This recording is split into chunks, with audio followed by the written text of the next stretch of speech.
సరే అయితే నిజంగా కూడా మీరు చెప్పినట్లు వెళ్ళే అవకాశం లేకపోలేదు అంటున్నారు మీరు ఇన్ని సంవత్సరాల ఎక్స్పీరియన్స్ని బేస్ చేసుకొని. అలాంటివి అప్పుడు ఒక కామన్ పబ్లిక్ పైన ఎలాంటి ఎఫెక్ట్ పడుతుంది? ఏ రంగాలు ఎఫెక్ట్ అవుతాయి అంటే ఏం చెప్పగలరు? అంటే వెళ్ళే అవకాశం లేదంటారు, వెళ్ళే అవకాశం ఉంటుంది. అంటే స్పెక్యులేట్ చేయలేము. 100 అవుద్దా, 150 అవుద్దా, ఇంకా దాటిపోద్దా, జర్మనీలాగా అవుద్దా, జింబాబ్వేలాగా అవుద్దా అనేది మనం చెప్పలేము. అవుద్ది, పతనం అవుతుంది, అవుతుంది. దీని ఎఫెక్టు అన్ని రంగాల మీద ఉంటుంది. ఇప్పుడు మీరు అన్ని ధరలు పెరిగిపోయినట్లే కదా.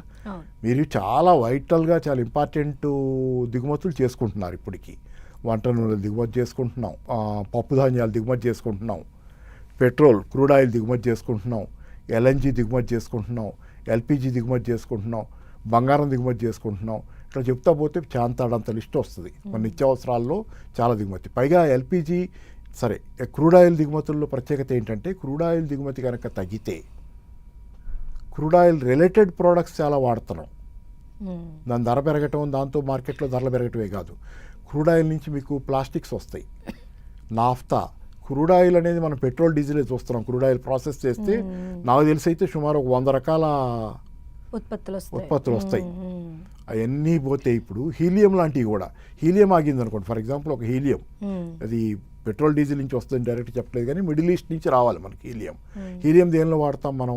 సెమీ కండక్టర్స్ గురించి ఈ మధ్య చాలా ఎక్కువ మాట్లాడుతున్నాం. సెమీ కండక్టర్ తయారు చేసే ఇండస్ట్రీ మనకి రావాలని. సెమీ కండక్టర్ తయారవ్వాలంటే దానిలో హీలియం అవసరం. సెమీ కండక్టర్స్ కూలింగ్ బాగా సబ్ జీరో లెవెల్, ఇంకా జీరో అంటే జీరో కిందకు కూడా కూలింగ్ ఉంటే కానీ ఆ సెమీ కండక్టర్ తయారీ సాధ్యం కాదు. దానికి హీలియం అవసరం. హీలియం బాగా విపరీతమైన లో లెవెల్ కూలింగ్కి మనం ఆ సైబీరియాలో చెప్పుకుంటాం కదా, అట్లా జీరో మైనస్లోకి కూలింగ్ చేస్తే కానీ కొన్ని ప్రొడక్షన్ సాధ్యం కాదు. మరి సెమీ కండక్టర్ ఇండస్ట్రీ మీద అది ఎఫెక్ట్. ఆల్రెడీ కొంత డెవలప్ అయిన దాని మీద కూడా ఎఫెక్ట్ హీలియం మన ఉత్పత్తి దిగుమతి తగ్గితే. అలాగే మీకు ఎంఆర్ఐ స్కాన్లు ఉన్నాయి. ఎంఆర్ఐ స్కానింగ్ మెషిన్లో హీలియం ఉంటుంది. ఇక్కడ దానిలో కూడా విపరీతంగా వేడెక్కుద్ది మెషిన్, కూలింగ్కి అవసరం అది. సో ఇట్లాంటి వాటిల్లో చాలా వాటిల్లో ఏంటంటే హీలియం అవసరం. మరి ఇప్పుడు ఎంఆర్ఐ ధరలు కూడా పెరుగుతాయి, రేట్లు పెరుగుతాయి, సింపుల్ అది పెరిగినట్లు. దాంతోపాటుగా మీకు ఏంటంటే చాలా ఉత్పత్తులు నేను చెప్పినటువంటి ఉదాహరణ ప్లాస్టిక్స్ ఉన్నాయి. చాలా వరకు మీ ప్లాస్టిక్స్ బిస్కెట్ ప్యాకెట్ దగ్గర నుంచి మీ తాగే థమ్స్అప్ కోక్ బాటిల్ దాకా ప్లాస్టిక్స్. అంటే మీరు everything FMCG, fast moving consumer goods అంటాం మనం. బిస్కెట్లు, షాంపూలు, ప్రతిదీ మీరు ఏది చూసినా ఒక కిరాణా కొట్లో చూస్తే, ఒక ప్లాస్టిక్, ఒక ఫ్యాన్సీ షాప్లో కిరాణా కొట్లో చూస్తే సమస్త వస్తువుల ప్యాకింగ్లోనూ ప్లాస్టిక్ ఉంది, అల్యూమినియం ఉంది, అన్నీ ఉంటాయి. ఇట్లాంటివి ఈ ప్యాకేజింగ్ రేట్లన్నీ పెరుగుతున్నాయి. ప్లాస్టిక్ ఉత్పత్తి తగ్గుతుంది కదా, అందుబాటు తగ్గుతుంది. ప్యాకేజింగ్ కష్టం. ప్యాకేజింగ్ మీరు మెయింటైన్ చేయగలిగినా దాని రేటు పెరుగుద్ది. రేపు 5 రూపాయల బిస్కెట్ ప్యాకెట్ 7 రూపాయలు, అంతే కదా. అది పెరిగితే ప్యాకేజ్ పెరిగితే 5 రూపాయలకి ఇస్తున్నారు కాబట్టి ఈరోజు పార్లే బిస్కెట్ ప్యాకెట్ ఉంది. పార్లే 5 రూపాయల బిస్కెట్ ప్యాకెట్. మనం ఎప్పుడు కోవిడ్ అప్పుడు ఉన్నాం. కోవిడ్ అప్పుడు 2008లో ఉన్నాం, నాకు గుర్తులేదు. కానీ poor people in the rural areas, remote ఈ రూరల్ ఏరియాస్లో ఇక్కడ బస్తీలు పక్కన ఉండే చిన్న జోంపడ కింద ఉండే టీ బంకులు ఉంటాయి కదా, టీ అమ్ముతారు కూర్చొని. అది జోంపడ లాగా చిన్న దానిలో కూర్చొని వాళ్ళు టీ తాగేవాళ్ళు. వాళ్ళు తినేది బిస్కెట్ ప్యాకెట్. పొద్దున వాళ్ళ బ్రేక్ఫాస్ట్ కూలికి వెళ్ళేటప్పుడు, కూలి పనికి వెళ్ళేటప్పుడు 5 రూపాయల బిస్కెట్ ప్యాకెట్ తినేళ్ళు. ఆ పార్లే బిస్కెట్ ప్యాకెట్ గురించి అప్పట్లో చర్చ వచ్చింది. పార్లే విపరీతంగా పడిపోయినాయి. డబ్బులు లేవు, దాని దగ్గర డబ్బులు తగ్గిపోయి ఆ స్థితిలో కోవిడ్ ముందు 2008 ప్రాంతాల్లో డబ్బులు, 2008 అనుకుంటా, క్రైసిస్ టైంలో డబ్బులు లేక చాలా మంది ఈ మధ్య భారతదేశంలో ఆ బిస్కెట్ ప్యాకెట్ల అమ్మకాలు పెరిగినాయి. ఎందుకంటే 5 రూపాయల్లో యువర్ బ్రేక్ఫాస్ట్ ఈజ్ ఓవర్. అంతవరకు ఇంకా అంతకంటే తినాలన్నా మీరు తినగలిగిన స్తోమత లేదు. 5 రూపాయల్లో మీకు దొరికేది ఏకైక టిఫిన్ అదే, బ్రేక్ఫాస్ట్ లాగా తినడానికి పార్లే బిస్కెట్ ప్యాకెట్. అది 7 రూపాయలైనా 5 రూపాయలే పెట్టాలి. 5 రూపాయలకు వచ్చిన వాడికి 7 రూపాయలైనా అది కష్టమే. ఇప్పుడు ఇదంతా జరగబోతుంది ఎఫ్ఎంసీబీజీ ప్రోడక్ట్స్ అని. ఎందుకంటే ఇప్పుడు దాకా పెరగల. ఎందుకు పెరగలేదంటే ఆల్రెడీ మీకు కొన్ని స్టాక్స్ ఉన్నాయి ఈ కంపెనీల్లో.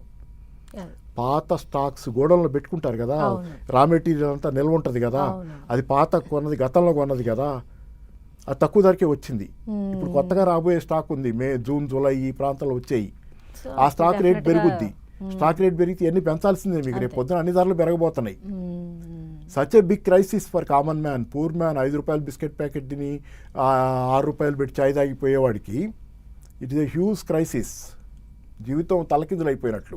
మనకు అర్థం కాదు అది, ఇక్కడ కూర్చుంటే అది కష్టం. కానీ వాళ్ళ జీవితంలో అది పెద్ద ఉపద్రవం అసలు. స్టార్వేషన్. అయితే ఈ పతనాన్ని ఆర్బీఐ కూడా అడ్డుకోలేదంటారా అండి? ఆర్బీఐ చేయగలిగింది ఏముంది? ఆర్బీఐ ఏం చేస్తుంది ఇప్పుడు?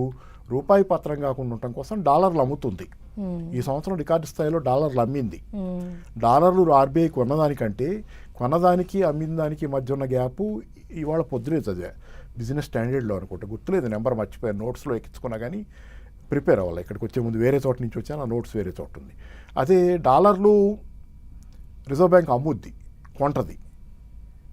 ఇది కొన్నదానికంటే అమ్మిన డాలర్లు 50 బిలియన్ల డాలర్ల పైన ఉన్నాయి. ఇది రికార్డు. ఇంతగా రిజర్వ్ బ్యాంక్ డాలర్లు అమ్మేయటం అనేది చరిత్రలో రికార్డు. ఎందుకు అమ్ముతుంది డాలర్లు? రూపాయిని కాపాడటానికి అమ్ముతుంది. రూపాయి విలువ పడిపోకుండా ఆపటం కోసం డాలర్లు అమ్ముతుంది. ఎందుకు రూపాయి విలువ ఎట్లా అగుద్ది పడిపోకుండా అంటే, డాలర్కి రూపాయికి కానీ కరెన్సీలన్నిటికీ ఉన్న లింక్ ఏంటంటే, ఒక కరెన్సీ విలువ ఎక్కువ ఉండాలి తక్కువ ఉండాలంటే దానికి డిమాండ్ బట్టి ఉంటుంది. రూపాయికి డిమాండ్ ఎక్కువ ఉంటే రూపాయి విలువ బాగుంటుంది, రూపాయికి డిమాండ్ తక్కువ ఉంటే రూపాయి విలువ పడిపోద్ది. ఇప్పుడు రూపాయికి డిమాండ్ తగ్గుతుంది అంతర్జాతీయంగా. అందుకే ఇప్పుడు ఎందుకు తగ్గుద్ది? ఫర్ ఎగ్జాంపుల్ చిన్న ఉదాహరణ చెబుతా. భారతదేశ షేర్ మార్కెట్ నుంచి పెట్టుబడిదారులు వెళ్ళిపోతున్నారు, షేర్లు అమ్మేస్తారు. వాళ్ళు ఇక్కడికి వచ్చేటప్పుడేమో డాలర్లు తెస్తారు, డాలర్లు తెచ్చి మన మార్కెట్లో పెట్టుబడి పెడతారు. అప్పుడేంటి, డాలర్లో మన మార్కెట్లో కొనలేరు కదా షేర్లు, డాలర్లు అమ్మేసి రూపాయలు తీసుకుంటారు మన బ్యాంకు దగ్గర, రిజర్వ్ బ్యాంక్ దగ్గర. అంటే రూపాయి కావాలంటున్నారు, రూపాయికి డిమాండ్. ఇక్కడ వాళ్ళు షేర్లు కొనేటప్పుడు రూపాయికి డిమాండ్ వస్తుంది. అదే మార్కెట్లో పడిపోతున్నప్పుడు వాళ్ళు అమ్మేసి వెళ్ళిపోతున్నప్పుడు వాళ్ళకి రూపాయలు వస్తాయి మళ్ళీ షేర్లు అమ్ముకుంటే. వచ్చిన రూపాయలని వాళ్ళు డాలర్గా కన్వర్ట్ చేసుకుంటారు. వాళ్ళ దేశంలో రూపాయి చల్లదు కదా, అందుకని డాలర్గా కన్వర్ట్ చేసుకుంటే వాళ్ళు రూపాయిని అమ్మేస్తారు, డాలర్ కావాలంటారు, డాలర్కి డిమాండ్ వస్తుంది. ఇప్పుడు అమ్మేసి వెళ్ళిపోతున్నప్పుడు 2024 సెప్టెంబర్ నుంచి భారత షేర్ మార్కెట్ పతనంలోనే ఉంది, ఓవరాల్గా దిగజారుతుంది. చాలా షేర్లు పతనంలో ఉన్నాయి. దాంతో అమ్మేయటం ఎక్కువైంది, రూపాయిని డాలర్లు కావాలని వెనక్కి వెళ్ళిపోతున్నారు. 2 లక్షల కోట్ల పైన నాకు తెలిసి అయితే ఈ మధ్య కాలంలోనే 2.1 లక్షల కోట్ల రూపాయల షేర్లు అమ్మేశారు వాళ్ళు. అంటే ఏమవుతుంది, రూపాయి విలువ పడిపోతుంది, రూపాయి అమ్మేస్తున్నారు కాబట్టి డాలర్ విలువ పెరుగుతుంది. సో కాబట్టి షేర్ మార్కెట్ పతనమైన కొద్దీ డాలర్ విలువ, అది రూపాయి విలువ పడిపోతుంది. సో ఈ ప్రాసెస్ అనేది ఇక రిజర్వ్ బ్యాంక్ ఏం చేస్తుంది, ఆర్టిఫిషియల్గా డాలర్ అమ్ముతుంది, అది రూపాయి కొంటుంది, ఆర్టిఫిషియల్గా క్రియేట్ చేస్తుంది డిమాండ్. నా దగ్గర అది అఫీషియల్గా చేయకూడదు, అవి అనఫీషియల్గా చేస్తుంది. రిజర్వ్ బ్యాంక్ ఎలా చేస్తుంది, డాలర్లు అమ్ముతుంది, అమ్మటం ద్వారా రూపాయి కొంటుంది, రూపాయి కొని కృత్రిమంగా డిమాండ్ ఎక్కువ పడకుండా కృత్రిమంగా డిమాండ్ చేయి. అంత చేస్తేనే ఇప్పుడు 97 పరిసరాలకు వచ్చింది, రూపాయి ఆగింది ఆ మాత్రం, లేకపోతే ఇంకా పత్రం ఉండేది.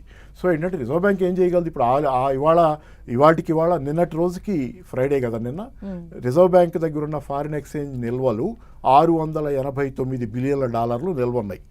మొన్నటిదాకా ఎంత ఉన్నాయి, ఒక కొద్ది కాలం క్రితం దాకా 720 ఏమో పైకి వెళ్ళినాయి బిలియన్ల డాలర్లు నిల్వ. రూపాయలు కొనుగోలు ఉంది కదా, డాలర్లు అమ్ముడు. ఈ డాలర్లు అమ్మేయటం వల్ల ఫారిన్ ఎక్స్చేంజ్ 689 బిలియన్ల డాలర్లకు పడిపోయింది.